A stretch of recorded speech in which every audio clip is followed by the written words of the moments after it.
What is up, everybody? Welcome back to Rough Drafts, where I go deep each week on specific topics in the current limited format. My name is Sam Pratt.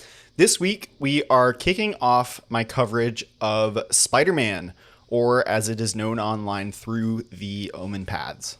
The past couple sets, I have formatted my preview episodes as 10 hot topics. So not going through all of the cards and rating them, not really diving into my specific takes on any of the top commons or anything.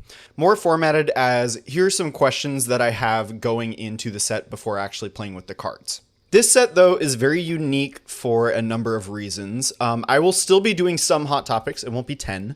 This episode is going to be divided into two halves. The second half will have some hot topics, but the first half, I want to just talk about this set in general. The whole small set pick two deal is so unique, and I think there's a lot of speculation and some misinformation about what is actually going on with Wizards of the Coast designing a set like this. And I want to spend some time kind of getting some facts straight about that and going into my thoughts on it. I'm also recording this right now on Saturday, and I'm actually not planning on recording the back half until after early access, which is on Wednesday.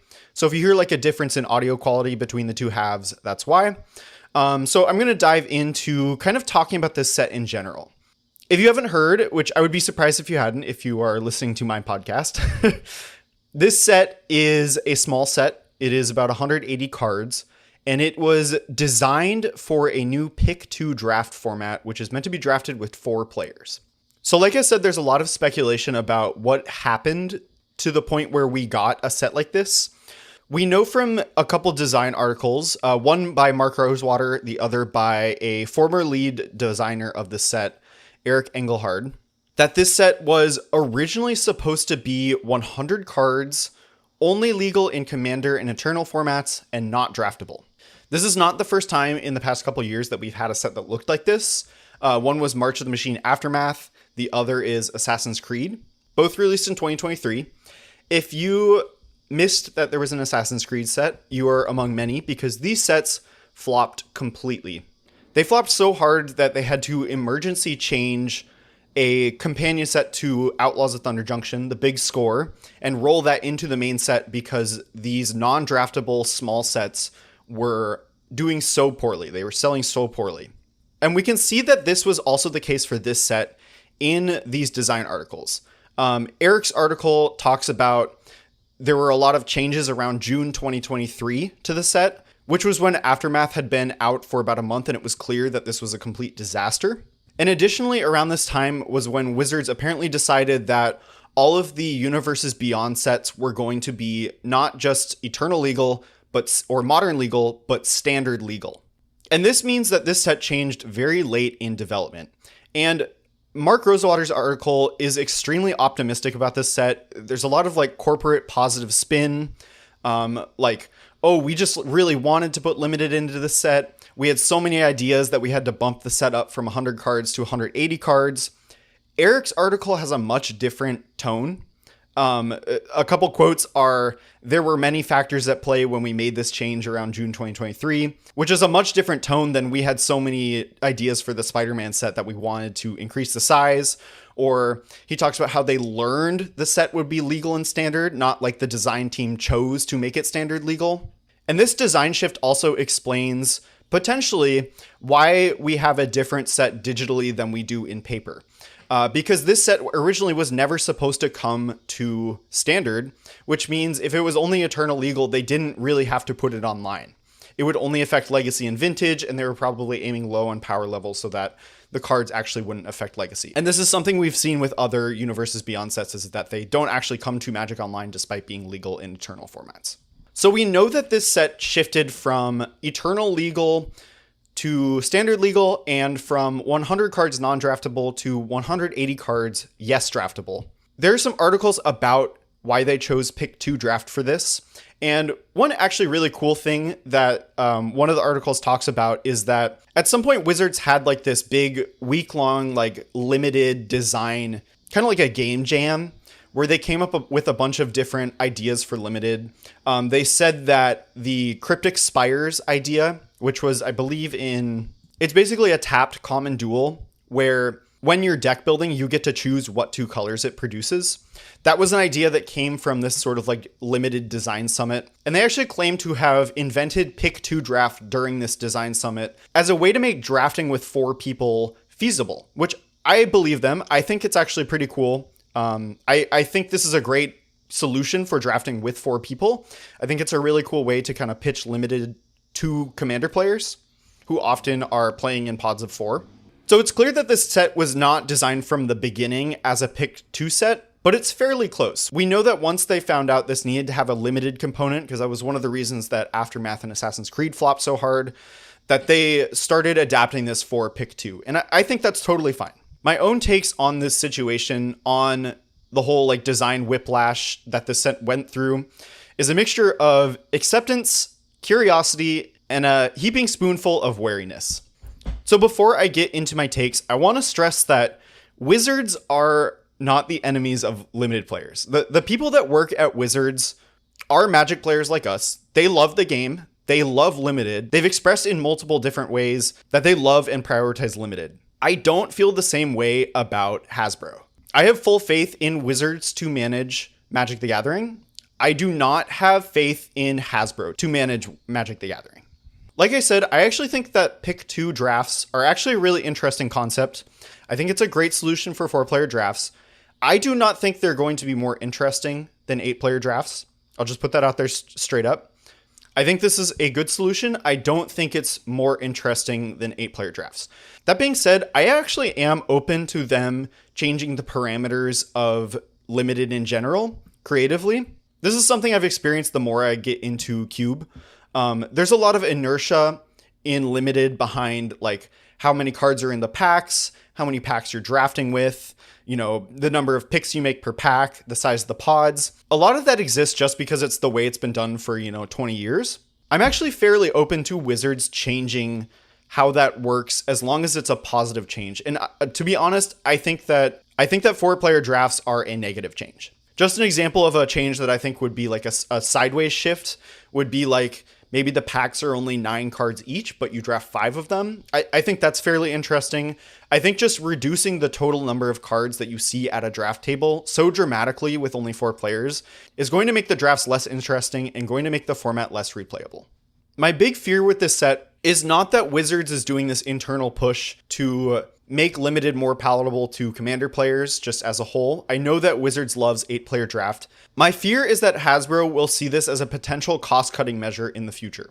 I know that Wizards loves draft. I know that Wizards knows that limited is crucial for the long-term health of the game. Hasbro just doesn't. They don't. Hasbro is a publicly owned company.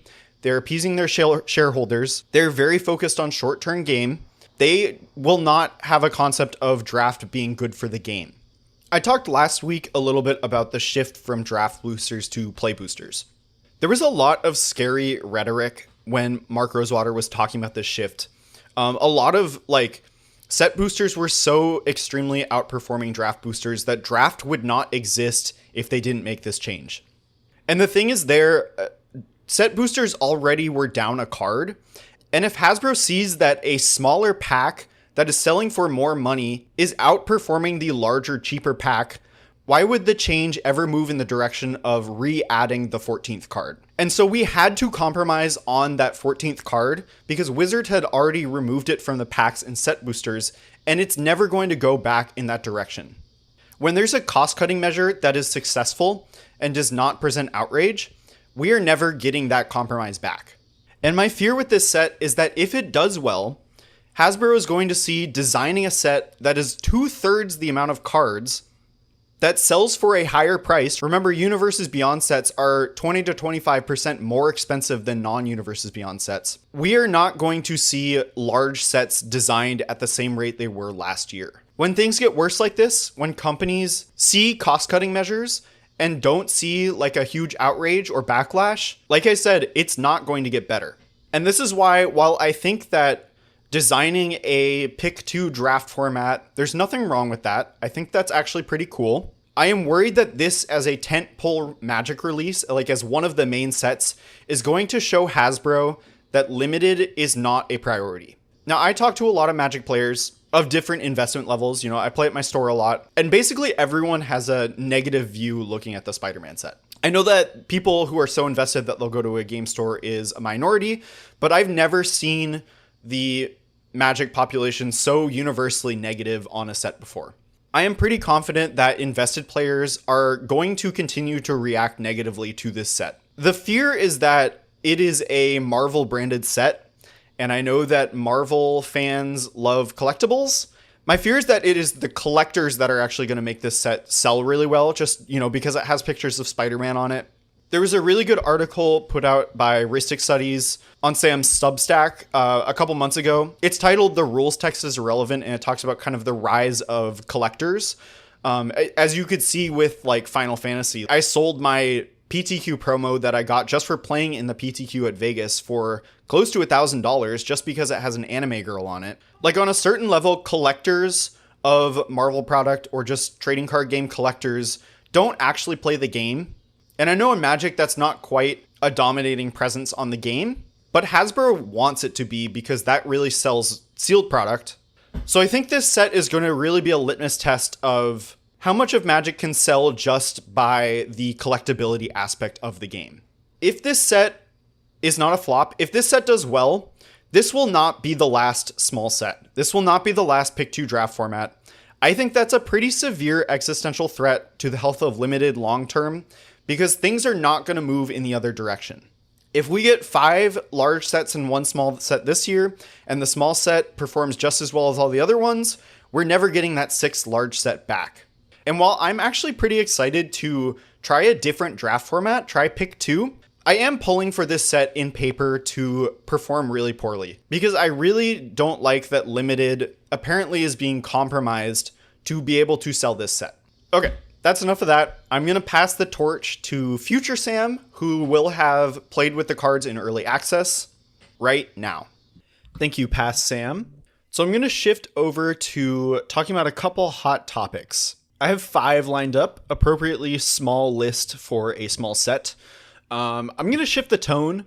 I was pretty negative in the first half of this episode. I think rightfully so. I think it's good to be critical of Hasbro for making this set what it is, rather than a full large set. That being said, it's new Magic cards. It's a new limited format. It's not a full format. It looks decently fun. I've done 3 early access drafts at this point on Wednesday night. I had a good time playing with the new cards. I think they actually play pretty well. So let's get into my hot topics. These are going to be pretty broad. I'm not going to talk too many specifics because I think that this set overall kind of plays how you would expect. I think all the colors are pretty well supported. All the themes are pretty well supported. There's nothing crazy. Like, I spent a lot of time talking about spacecraft for Edge of Eternities. There's nothing crazy like that. I'm going to start off talking about the balance of the format. So like I said, I think all 5 of the themes look well supported. I think they're all going to work. The 5 themes are white, blue modified, blue, black, like villains connive, which I think blue, black will just play okay. Black, red's going to be mayhem. Red, green is mana value 4 or greater. Green, white is in web. I don't think any of these have like structural issues. I have a called shot that's going to be my 5th take, that this format will end up not being balanced. I think one couple of decks are going to be well above the other ones. But I do want to mention that I think this set being unbalanced will actually be fine in the long run. So normally when guild sets or sets with only 5 supported decks are imbalanced, it's kind of a disaster.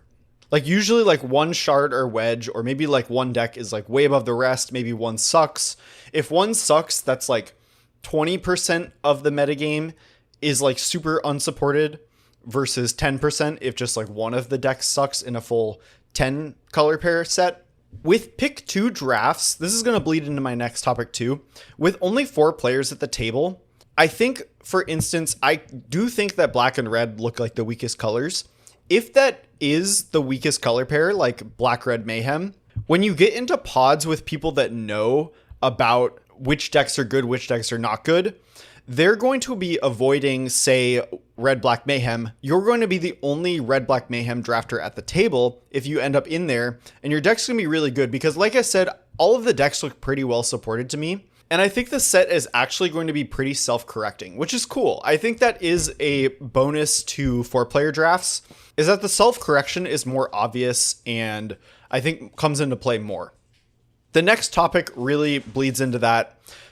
There are going to be a lot of opportunities to be the only one in your color in a pick 2 draft, in a 4-player draft. So we could just math this out. If there are 4 players at a table, each player is in 2 colors. That means there's going to be 8 colors represented at a draft table. Usually this is 16 colors in a full 8-player draft. This means that 2 colors are only going to have 1 player in that seat. Now there might be splashing. Green does have really good fixing. Being the literal only person in your color at a draft table means you get every single card of that color passed to you. So just to illustrate an example, player 1 is white-blue, player 2 is blue-black, player 3 is black-red, player 4 is red-green. Nobody is green-white. That means there's exactly 1 player in white, 1 player in green. Those players are going to get every single card of those colors at the table. That's really strong. Getting your pick of everything, so not just the gold cards that are in your color, but the rares, all of the uncommons of that color, that's a really good place to be. It's not going to exactly end up like that every draft because it takes some time for people to adjust into their lanes, etc. Sometimes people will splash the good cards of your color, but this is a very real thing in this format and it's really unique to it as well. In a normal draft, the lesser represented colors, you may have one draft every once in a while where one player is the only player of that color in the whole table, but most of the time it's either 2 or 3, maybe 4 players in every single color. I'm not really sure what this means for pick 2 in general. I do think there's a lot of merit to sort of staking your claim early in the draft and sticking to it, especially if you open a really good card in a certain color.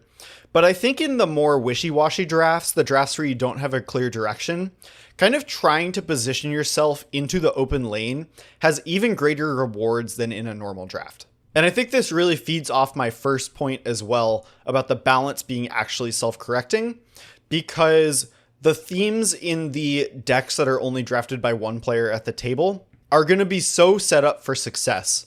And if those decks that are underdrafted are the weaker ones, they're going to have more support by nature of you being the only person at the table playing it. Which brings me to my third topic, and that is both of the previous points, the balance being self-correcting and how common being the only one in your color is. That's going to make out of pod play, like league play like we have on Arena, I think that's going to make that feel extra bad. We all know that in the first couple weeks, if there's a runaway best deck, you are heavily incentivized to get into that deck in out of pod play. So on ladder when you're playing against people in different draft pods, because you're going to have the strongest deck at the table by nature of navigating into the best deck. And you are going to be playing against other people that were able to navigate into that deck as well. There's going to be so much extra variability with your opponent's deck when there's only 4 people at the draft table. You are often going to play against the people that were the only, say, green-white drafter at their entire table, and they got their pick of all of the white cards on the whole table. So I think pick 2 plays significantly better in pod, and I'm kind of not looking forward to, once I get higher in rank on Arena, playing a lot of mirror matches where my opponent just gets the nuts. All right. Topic number 4. I think there is a lot of room in this format actually for off-guild decks. So like I said, this is a guild set. There's only 5 supported decks. I think there is support for monocolor. I think there is a little bit of support to build enemy color decks. And I think there's a lot of support to build 4 to 5 color multicolor piles. Starting off with monocolor, there are a lot of hybrid mana cards in this set. Hybrid mana is by nature flexible. Even the double pip hybrid cards like Gallant Citizen, which is a green-white hybrid 1/1 enters draw card at common. If you end up in mono white, you are still able to play Gallant Citizen. And the same goes for cards like Leyline Weaver, which is a 1 red-green hybrid 2/2 reach tap add red or green. When you cast a spell with mana value 4 or greater, untap it. For the record, I'm going to be using the Through the Omen Paths version because I plan to only play the set digitally. This card can be played in a mono red deck. The increased opportunity to be the only drafter of a certain color at your table also leads you to be able to build more monocolor decks. There's also a couple of individual cards that push you monocolor. There is the Infernus, which is 2 red, uncommon for a 0/0. When it enters, you get a mountain out of your deck onto the battlefield tapped. The creature's power and toughness is equal to the number of mountains you control, but when he leaves, you have to sack a land. This is a reward for playing a mono red deck. There's also a quintuple white rare that's pretty good as well. So there's definitely opportunity to be monocolor. For enemy colors, there are a handful of really good enemy color rares. Like I said earlier, this is a guild set. Only allied colors are supported as decks.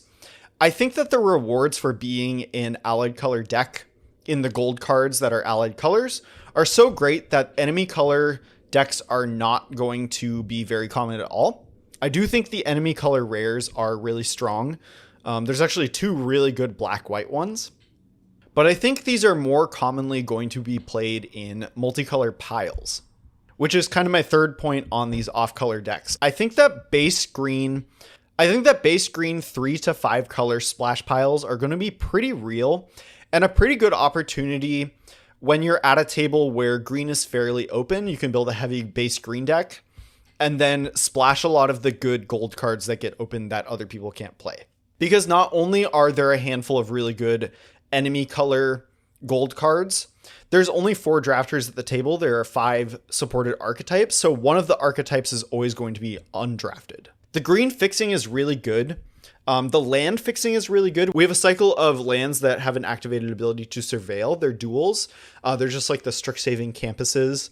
We also have an Evolving Wilds, a couple of random rare lands, and green gets a couple of other cards that can search lands. There's even something like Leyline Weaver, which is that 1 red-green hybrid card that can tap to add red or green. If you're in a heavy base green deck, you can use this card to splash a red card, something like a Shock, if you need some extra early interaction. So I think the fixing looks really good. There's a lot of banger gold cards, like I said. I'm recording this after early access. Mark Anderson, Neo MTG of Quarter Call Set Review fame, among other things, totally kicked my ass with a really good 4-color green deck that had 9 rares in it, which were among the best rares in the set. So I definitely think this is a thing, and I think these off-color decks between the monocolor and 4 to 5 color decks add a little bit of texture to the format, which I think is otherwise lacking. And my 5th topic, I want to talk about my called shot. I usually don't do hot takes on this episode, but I kind of talked myself into this when I was guesting on Sirkovitz's stream earlier this week doing the deck skeletons for his preview content. I think white looks very, very strong.